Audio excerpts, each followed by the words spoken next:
Okay, welcome everyone back to Parsha Shavua. This Parsha is Lecha.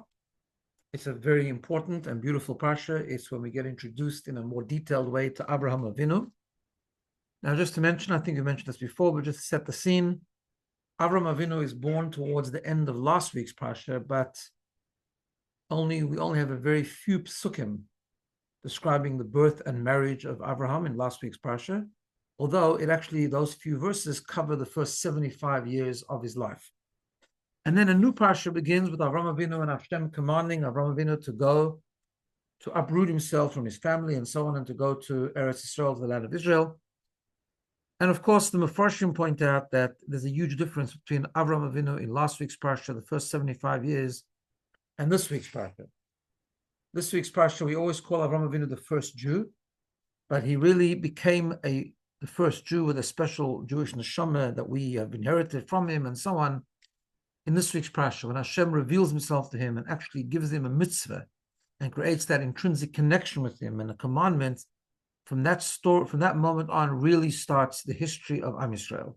And that's why it's such an important, critical Parsha, and that's the introduction of the first pasuk in this week's Parsha, this mitzvah of going beyond himself, going away from himself, from his family, and going to Eretz Yisrael. That's the Avraham Avinu that is most relevant to us, so to speak, and that's why suddenly there's a shift in tone and there's amazing detail. It's not just the first few psukim of last week's Parsha, it's Bereshis and Noach, and go up until Avraham Avinu, cover like almost 2,000 years. And then suddenly now things start to go very slowly, because the Torah, of course, is about our connection to Hashem, and our destiny and our history really starts from this week's Parsha. So we know that the Parsha begins with Hashem speaking to Abraham, and he says, Lech Lecha, go Lecha, we'll soon explore that word, Me'artzecha, from your land, from your birthplace, Beis Avicha, from your father's home, and go El Haaretz Asher Arecha, to the land that I will show you. And Hashem promises him that I will make you into a big nation, I will bless you, and I will make your name great. So the one issue with this phrase of Lech Lecha is, what does Lecha mean? Rashi says, Lecha means Lech Lecha, go for yourself, meaning for your benefit. The first time raised the question, if that's the case, what was the test? If it's going to be beneficial for Avraham Avinu, then what's the test? And because it's considered one of the big tests that Avraham Avinu passed. If someone said to you, if move away and you'll become great and financially successful and have a lot of children and so on, so it's not really a test. There's an interesting perspective on that, and that was exactly part of the test. Hashem said, you will actually benefit from this. But the reason you have to do it is not for the benefit. That was the test. The reason you have to do it is because Hashem said so. And often that's our test as well. Hashem gives us mitzvahs, some of them we enjoy, they talk to us, it's beneficial for us. But really, the fundamental, and it all helps to understand them and so on, but the real test of a mitzvah is we do it because Hashem said so, and if we're ready to do it, even if we don't understand it, or even if it's not good for us, or even if it's uncomfortable, that's part of the test of serving Hashem. Okay. The word Lecha, the Kli Yakar, explains it a little bit differently. The Kli Yakar says the following.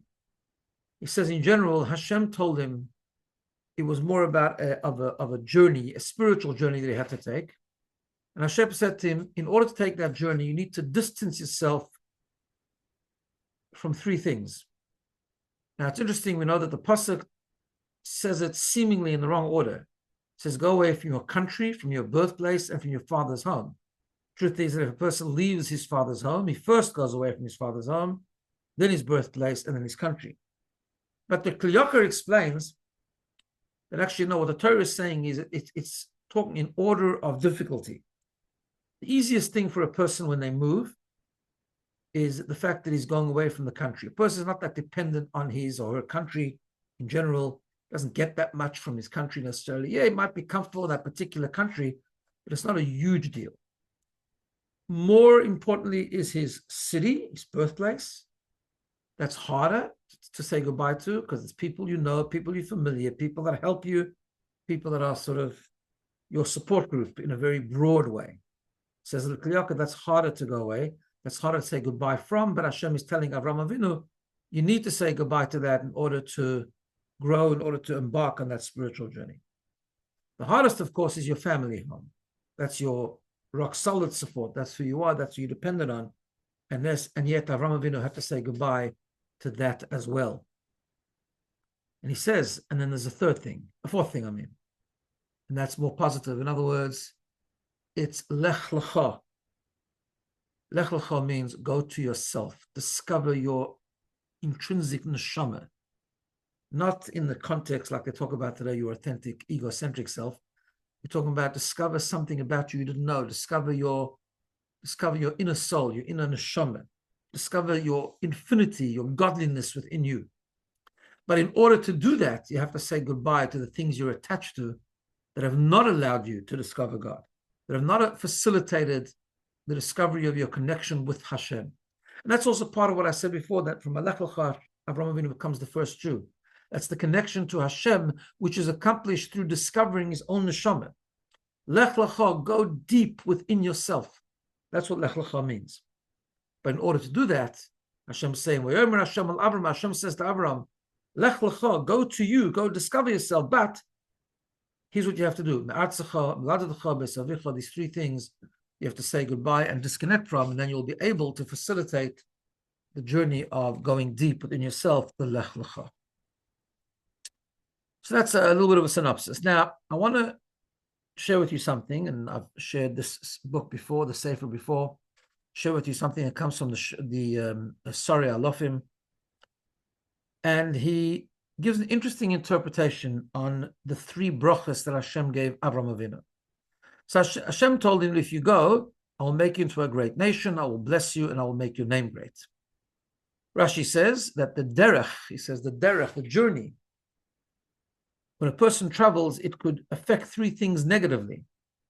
It could affect the turmoil, could affect the ability to have children, period, it could affect your financial stability, and also can take away your name. You move away, you're not famous, and like all that kind of stuff.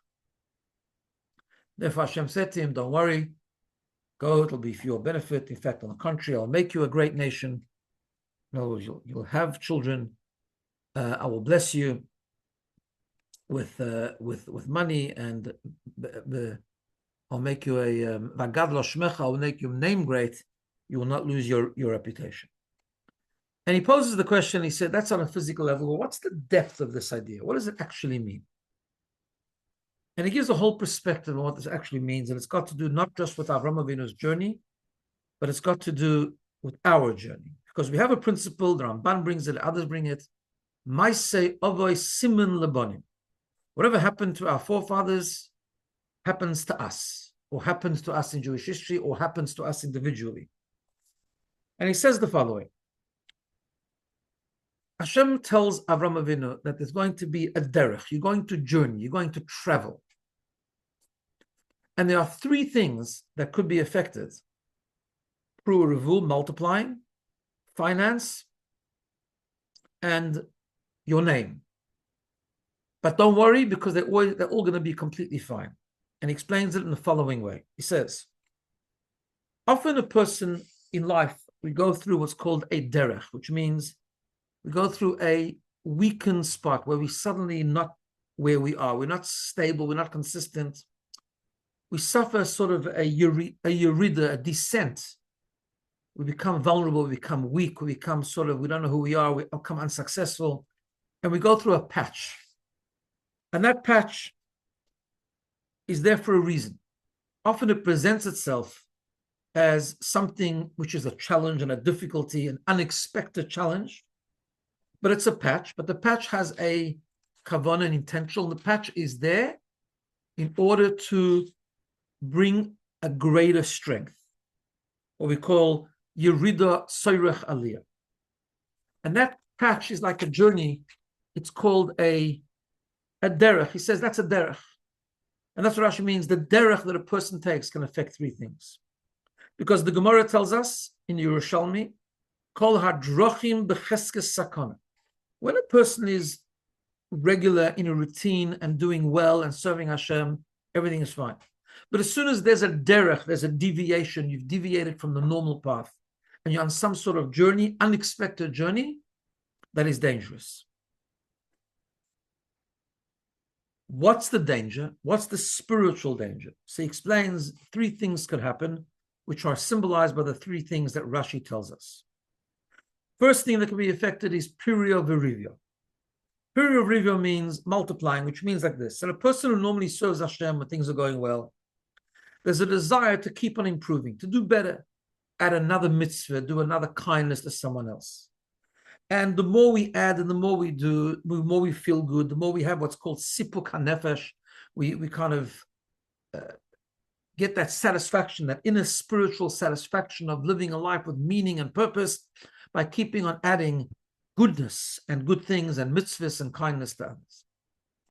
But when we suddenly feel weak, we go through that patch, suddenly it becomes hard to keep up that momentum and to be energized, to keep on growing and to keep on adding to the good journey that we're on. So Hashem says to us, don't worry. When you're on that patch, it is a patch, it's challenging. But that's particularly the time, that's specifically the time when you have to become strong and you have to discover your resilience and you have your spiritual resilience and keep on doing more and keep on doing, even though you've lost, like the sails have been taken out of the wind. The wind's been taken out of the sails. You've kind of lost your energy. You're just not interested anymore. That's the time to be misgaber, not to let it draw you down. But Hashem says, I will bless you if you try. If you go on that journey properly and you have the right perspective, I will bless you that it won't affect your multiplying. On the contrary, you'll become more fruitful in a spiritual sense. The second is, sometimes a person is comfortable, things are going well, he has the right resources, things are good. But financial challenge can be a real issue. When a person goes through a patch and part of that patch is affecting his finance, that can be a real issue, and often we despair, and that's when we sort of lose hope, and it becomes very difficult to stay focused. In fact, it doesn't bring this, but this is something that is explained in Torah Or of last week's Parsha about the flood, where the Alter Rebbe explains that everyone has a flood, and that flood, he says, is tirdois haparnosa. It's the distractions that come from trying to earn a living, from making ends meet. But sometimes that test is very difficult. And it becomes, specifically when that distraction comes, it becomes so hard to focus on learning Torah, doing mitzvahs. And Hashem says to us, that's the second thing that can be affected by the derech, by that unexpected patch, unexpected trip. But Hashem says, he promises if we try and if we don't give up and we stay focused, it'll become to greater bracha in the area. It'll bring to greater resources, greater blessing. And the third thing is a very important one, and that is the name of the person. Rashi says that the journey, the derech, affects the name. What does that mean? It means your identity. Who are you? We often define ourselves by the recent failures that we experience. Sometimes we lose our chayes, we lose our energy, we lose our oomph in terms of serving Hashem. We lose the desire, the geschmack, the excitement, the enthusiasm of learning Torah and doing more mitzvahs. Hashem says no. You think you're a failure. You define, that's it. And you start to give up. Start to give up because the derech can affect how you define yourselves, how you define your very identity. And what you need to know is that your identity remains the same. You're going through a bad patch, you're going through a yerida, but your name remains strong. And when we understand that and we connect to that, and we understand that anything that we do that has been a failure is only external. And that's why the Torah tells us, the Chazal tell us, that afal pi shachata Yisraelhu, that when a Yid, even though if a person sins, they still remain a Yisrael. A Yisrael is the higher level of Jewishness. We know there's 2 names, Yisrael and Yaakov. But if you fail, you're still Yisrael. Deep down, your identity hasn't changed. And Hashem says, if you pull through and you just put an effort and you understand that this patch is a test, your identity won't be weakened, on the contrary, become stronger. And this is the promise that Hashem gives to us in our Lech Lecha. Hashem says, go and connect with your Eretz Yisrael. Travel to your Israel, travel to the very essence of who you are, travel to your Hashem's connection. And sometimes traveling means that you have a bad patch along the way, which could affect your desire to multiply, your desire to despair, like you want to just give up, or because you have the test of distraction from resources, or you have that weakening of identity. Hashem says, no, Lech Lecha will be for your benefit. If you try and you understand it's just for the purpose of building greater spiritual resilience, your ability to do more mitzvahs will increase. Your ability to have brachas that are financial and resourceful will increase. And your identity as a Yid will become even stronger. And that's the spiritual explanation of what Rashi tells us about the 3 brachas that Avraham Avinu will have. That's just a little insight of Parsha Lech Lecha. Have a good week, everyone, and ultimately a good Shabbos towards the end of the week. All the best.